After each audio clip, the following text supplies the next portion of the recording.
I've made thousands of dishes in our mid-century kitchen. Here's one of them.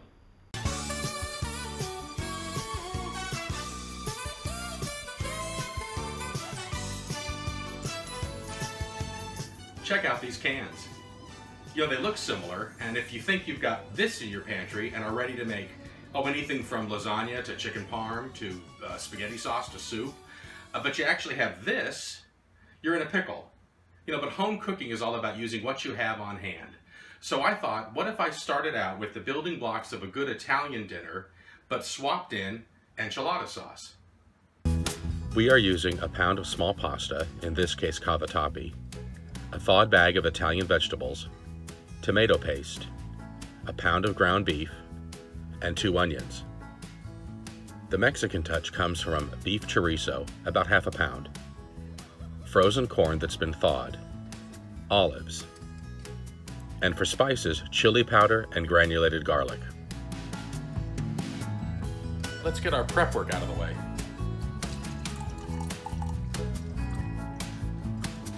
Process the Italian vegetable mix until finely chopped.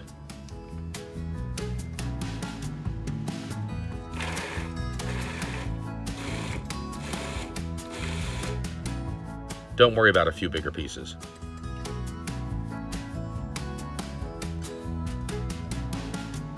I chop the onion by hand. I like the results better than with the food processor, and it's good knife practice.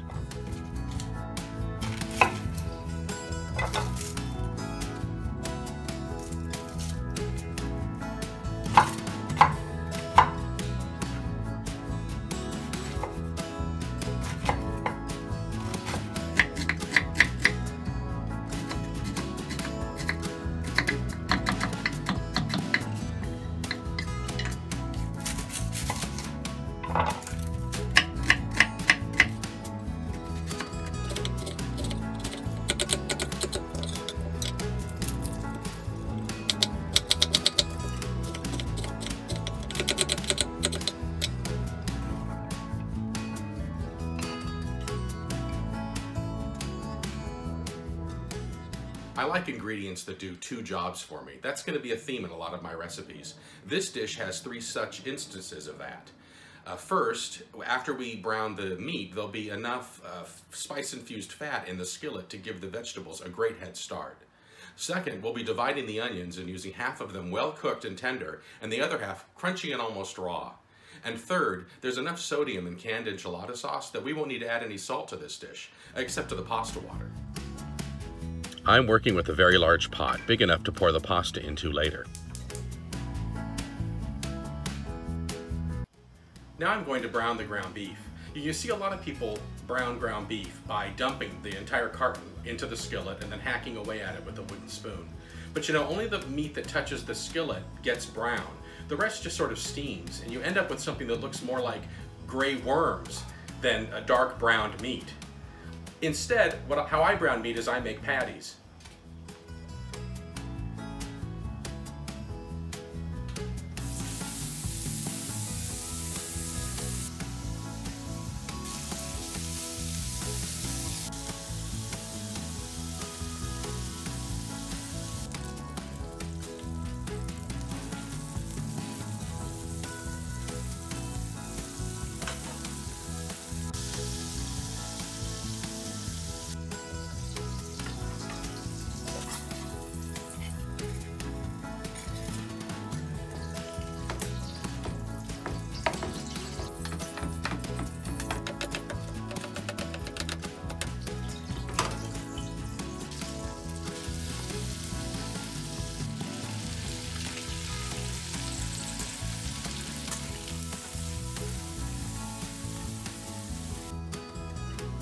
In goes the chorizo.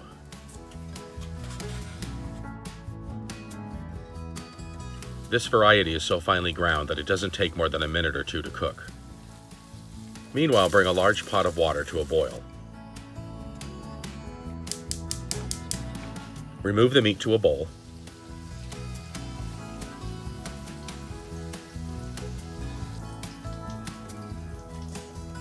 Time to cook the vegetables. Remember to reserve half the onions.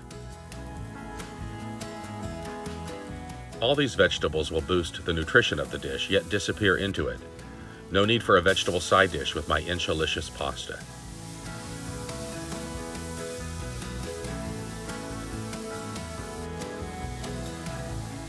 The bottom's looking dry, so I'll add vegetable oil. Cook for 10 minutes, stirring often. Add the tomato paste and cook it for a couple of minutes. Two factors will help the vegetable mix disappear into the meat. First, the vegetables are soft. And second, tomato paste has umami, a flavor of meatiness. When the water reaches a boil, add 2 tablespoons of salt. This is the only salt we're adding to the dish because enchilada sauce has plenty. Bring the water back to a boil, and now add the pasta.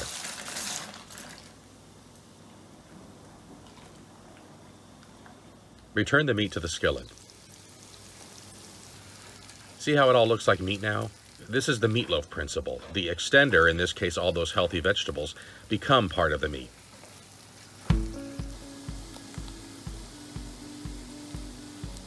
Time for the enchilada sauce.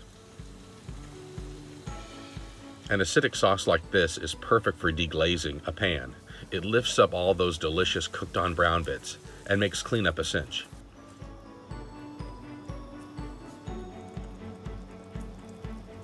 Heat it until bubbling. When the pasta is al dente, which is to say a minute or 2 away from being tender, drain it and add it to the pot.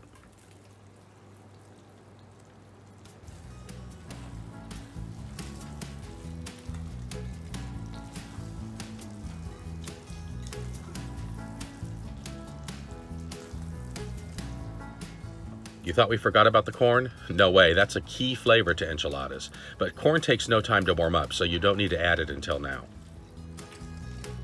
The olives go in too. So do the onions we've had on reserve. They really add a great texture to the final dish.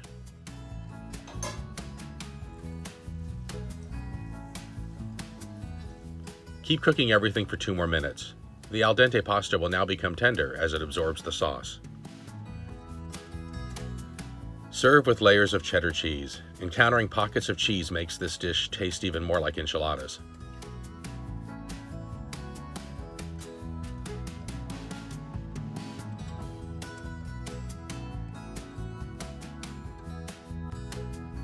Microwave just until the cheese melts.